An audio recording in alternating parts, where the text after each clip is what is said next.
Welcome to the Headley Highlight Show's Headley Headspaces. The Headspaces are a series of thoughts and musings I have during the course of the week, and I chew over them and I share them with you.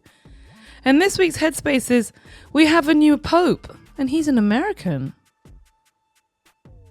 The Headley Headspaces are part of my weekly Friday night political talk show, which is aired live on X at 8 p.m. GMT, 3 p.m. Eastern Time. You can join by coming along, of course, to my show, or you can join the community where I now have a growing number of subscribers. I have 1,182 subscribers on my YouTube channel, which is called DeniseHeadley.com. And if you hop over there and press the notification bell, I will be delivered to you directly every time I upload a new video. In addition, you may want to hop over to my website, which is DeniseHeadley.com, where you can make a donation. I'm quite partial to 3 rings and chips and a Miranda. Or you might wish to sponsor, I don't know, a half a tandoori at my local Indian restaurant. Or you might want me to try something from your local country and you might want to sponsor that. I will be happy to engage in that culinary experience. In addition to that, you can follow me on X or you can follow me on TikTok. So please do. And I look forward to your comments and your contributions. So, like I said, the name of this Headspace is we have a new Pope and he's an American. Robert Prevost, 69, is going to be the 267th occupant of the throne of St. Peter and will be known as Leo the 12th. My Roman numerals are pretty poor, possibly 7th. He's the first American to occupy the role and is considered, much from his activities in Latin America and the many years he spent there in Peru. He was a missionary. He was born in Chicago in 1955 and his parents are Spanish and Italian.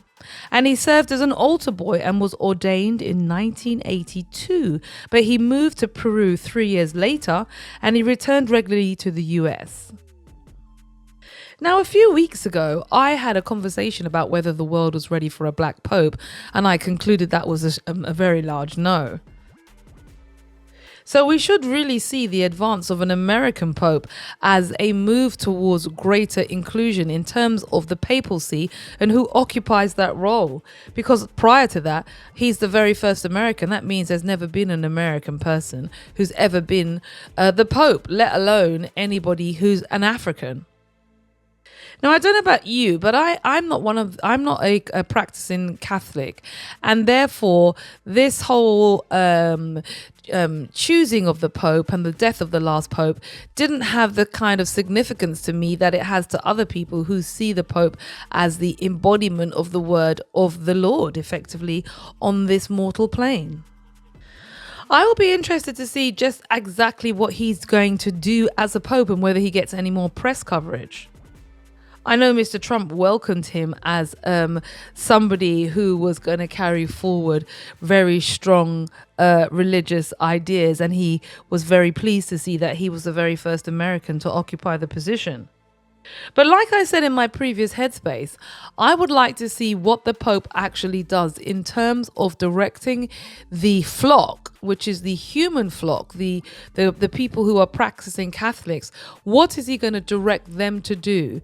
Is he going to direct them to be effectively passive bystanders in many of the difficulties that the earth finds itself in, notably Congo, Gaza, Haiti?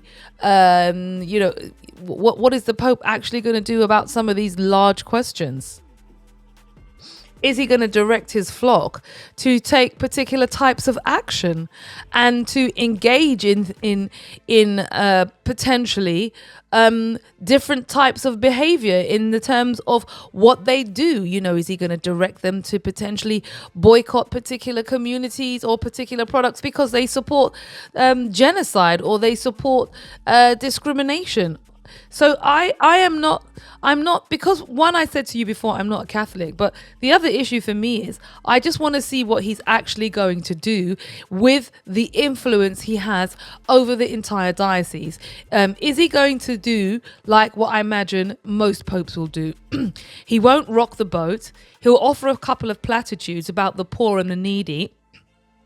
He will direct some portion of the Vatican's vast wealth, a minuscule sum, over to, charitable endeavors. But essentially, he'll just be like all the other popes and all the other papal sees before him, relatively innocuous, beige, and not doing a huge amount. So what do you think?